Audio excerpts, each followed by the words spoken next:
will get paid as a captain for doing it and so forth. But technically, he wasn't the captain, though he's known as one there.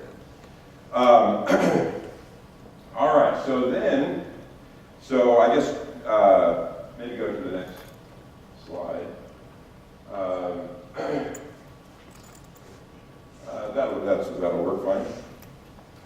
They need to. So they need to make these plans to go. They need to equip themselves. So Clark. Where do I want to start here? So let's start with Lewis.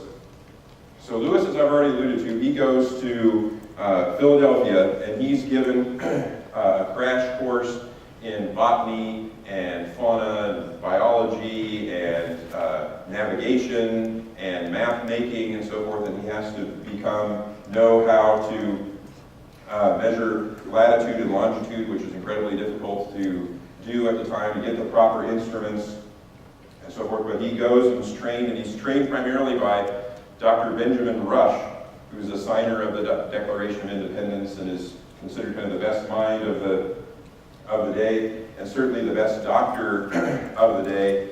And Lewis is in charge of equipping the expedition and so forth. And we weren't able to get it, but if you want, it's interesting to look at. It's easy to find on the internet if you go to actually PBS, Lewis and Clark PBS. There's a whole list of equipping the expedition. And so all of the things that they take, so they take all these scientific tools, and they take various books and so forth, and some of the key things that and they take all kinds of presents for the Native Americans.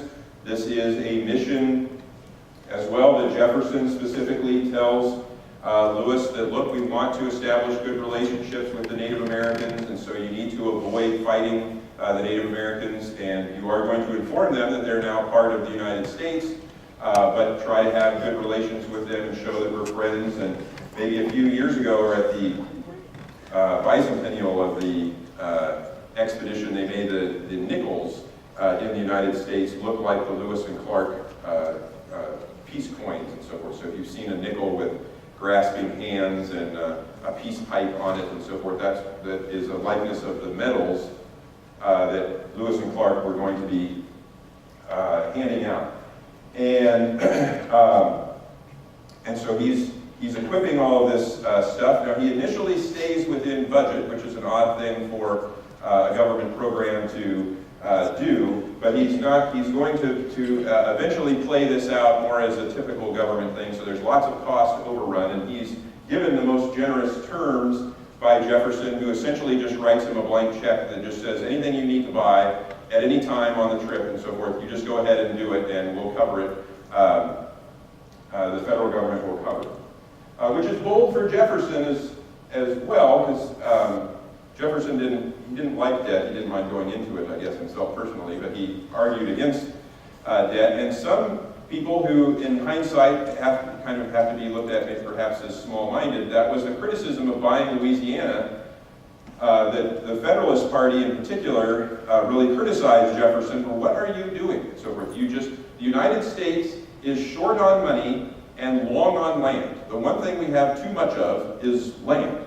And the one thing we have too little of is money. And you just spent $50 million to buy more land. So what we needed, you got rid of, and what we don't need, you just got more of. So he's having to face these challenges, but he tells Lewis, you go ahead, whatever you ultimately need, you buy, which became a bad habit for Meriwether Lewis, that he started to this is eventually going to haunt him a little bit, that he just uses that blank check a little bit too liberally as he goes along. But initially, he stayed within his budget.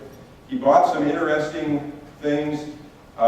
He had made in Pittsburgh this boat that you could fold up, this frame of a boat that he hoped that if they drug across the country, they could eventually unfold it and tie animal skins to, and so forth, and use it as a raft. As it turns, they drug it all the way into present-day Montana, and then it proved not to work, which may have been the only time that he and Clark We're not sure, but that may have been the only serious argument that they got into. I kind of like imagining Clark as I was saying, why did he drag this dumb frame of a boat all the way here, and now the thing doesn't even work? They might have gotten tense about that, we're not sure. But anyway, so he had that. He bought some potable soup that he thought would be really great and so forth. It turned out to be almost unedible.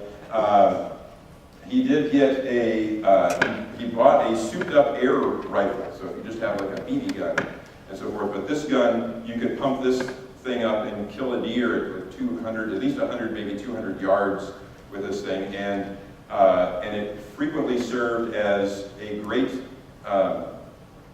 introduction tool, or getting along with the Native Americans who were didn't have much exposure to guns anyway, but one that didn't flash and didn't have this big bang and so forth. It was just air coming out and could take a deer down.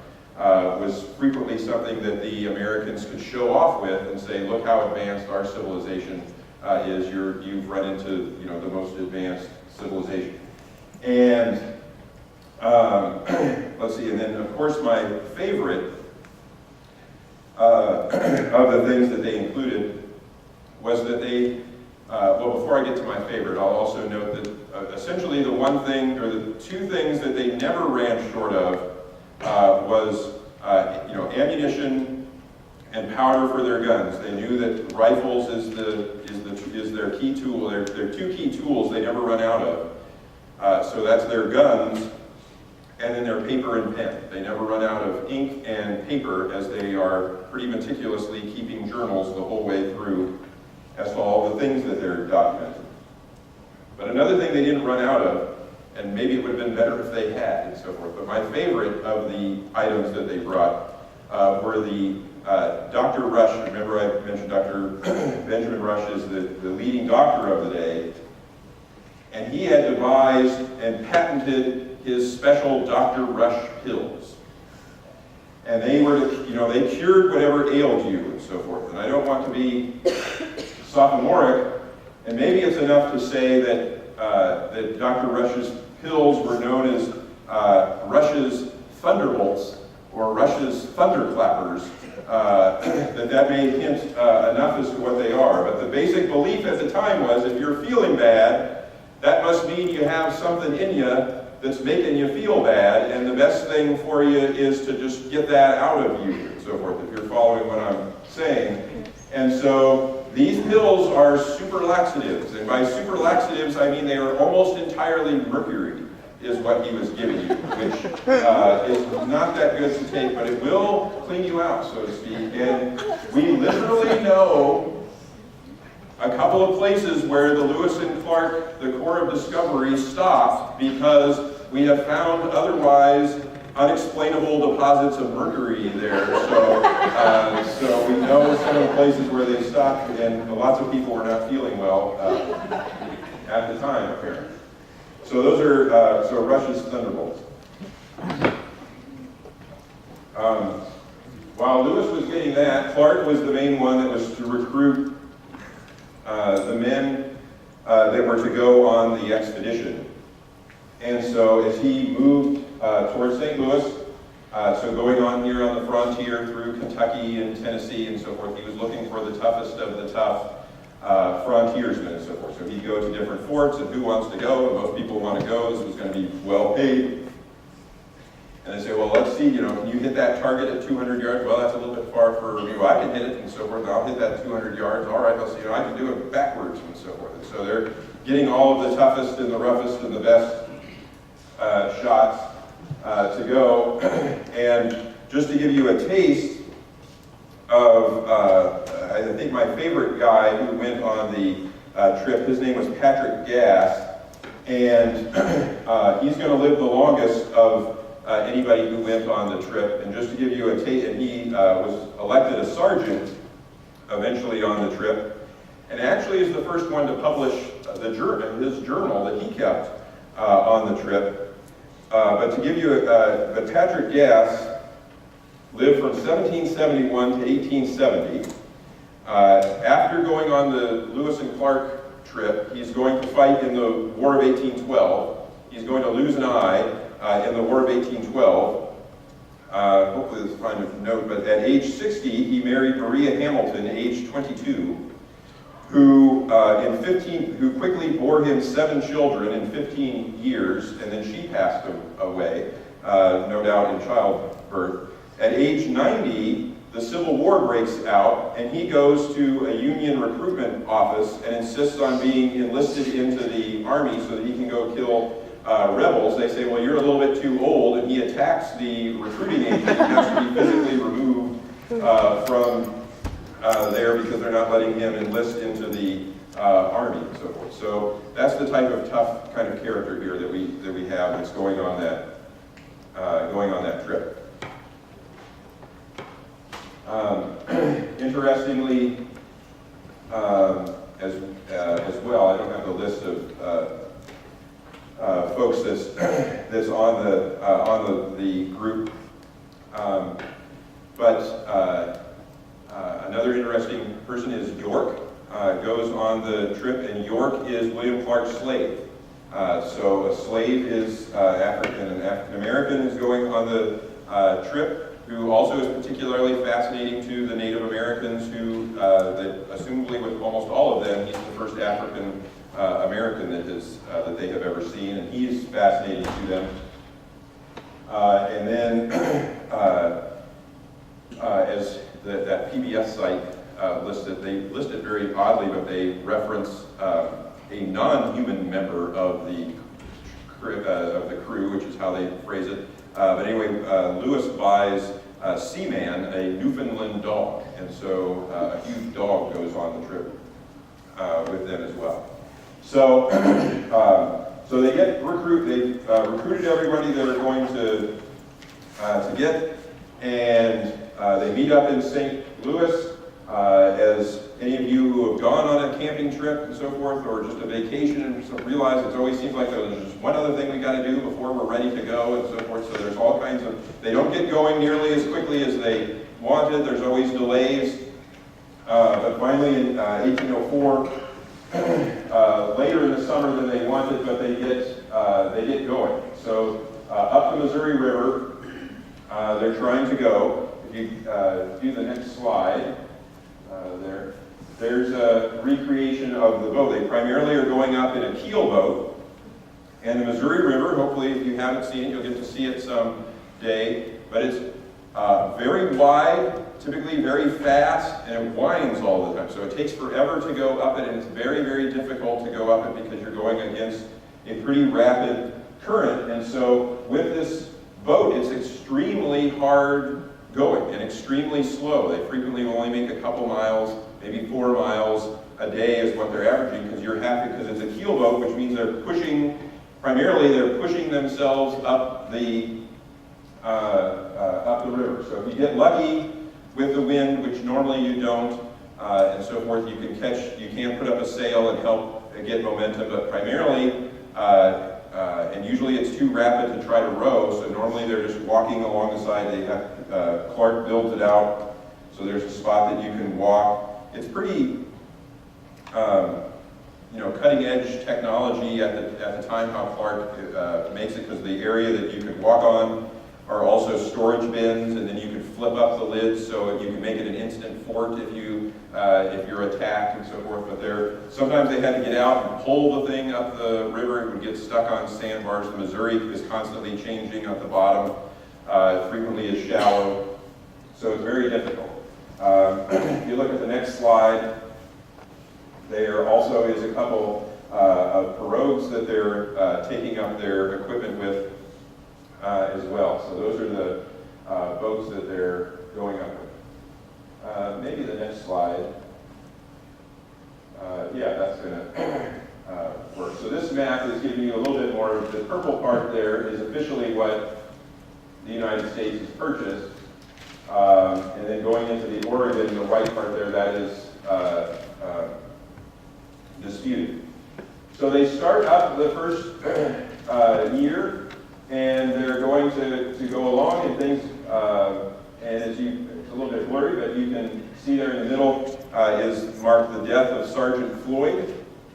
And amazingly, there's, in the whole trip, which is going to take essentially 2 years, only one person on the expedition dies, and that is Sergeant Floyd, and as near as we can tell, and he dies pretty early on the trip, and as near as we can tell, his appendix ruptured, which meant at that time period, it didn't have anything to do with him being on the trip. If he had stayed home, he would have died from the same thing. If your appendix ruptured at that point, there's nothing really that they could do about it. But he's the only one that's going to die. And in the whole trip, only two Native Americans, the group, two Native Americans, we know for sure one, and we think two Native Americans are killed for this whole trip, which it's sad when anyone dies, but that's a much lower number than what would have been expected in a military expedition at this time period. But they go up and then you see the Sioux, the different tribes of Sioux that they hit. The Yankton Sioux are pretty friendly towards them. Then they run into the Teton Sioux and they barely miss having a major fight with the Teton Sioux. Clark is, the Sioux are holding on to their boats at one point. Clark has drawn his sword. They've got a cannon on the front of their keel boat. Lewis has lit the fuse that he's about to fire that cannon off, and a Sioux chief calms the things down. The Sioux are not happy with the presents that they've been given. The Sioux would want more, they primarily want rifles, which is the one thing that the Lewis and Clark expedition won't give them, are weapons, and they're not wanting to give them the alcohol either, which is the second thing that they're interested in is the whiskey, and they don't like the medals and the other things that they've been given. But the tension eventually passes, and so the next spot on that map is Fort Mandan, and that is where Lewis and Clark will spend the first winter, is with the Mandan Indians at Fort, well, they build a fort, and this becomes known as Fort Mandan. So they spend the first winter in what becomes known as Fort Mandan. And it's there that perhaps usually if you hear of Lewis and Clark, then usually close on the heels of that you would hear of Sacagawea. And there's a lot of different, we don't know how to pronounce the name, and they didn't really know how to pronounce the name, they just called her Jamie. But at Fort Mandan is where where Sacagawea is going to join the group. And what has happened, this is a brutal winter. You're up in what's just north of Bismarck, North Dakota, and so forth. And so the temperatures go to like 40 below zero while they're out there at this time. And a French trapper is visiting there, and he says, well, look, if you go farther west, you're going to run into the Shoshone Indians, and your translator doesn't speak Shoshone. And they don't use the same sign language or anything, so you're going to be in trouble when you get out there because you're not going to be able to communicate with the Indians. Now, my wife, who we're not sure exactly how old she is, but we think a young teenager, and frankly, she's Toussaint Charbonneau's slave. He's purchased her, and he's purchased another one, so he actually has two wives. But she's his slave wife, and he says, well, my wife is Shoshone, and she speaks that language, and so you should take us along, and we'll help translate. And he's interested in doing this because translators are paid a lot of, this is a good wage, and it's a good adventure, and so forth. So Lewis and Clark say, all right, sure, well, let's do that.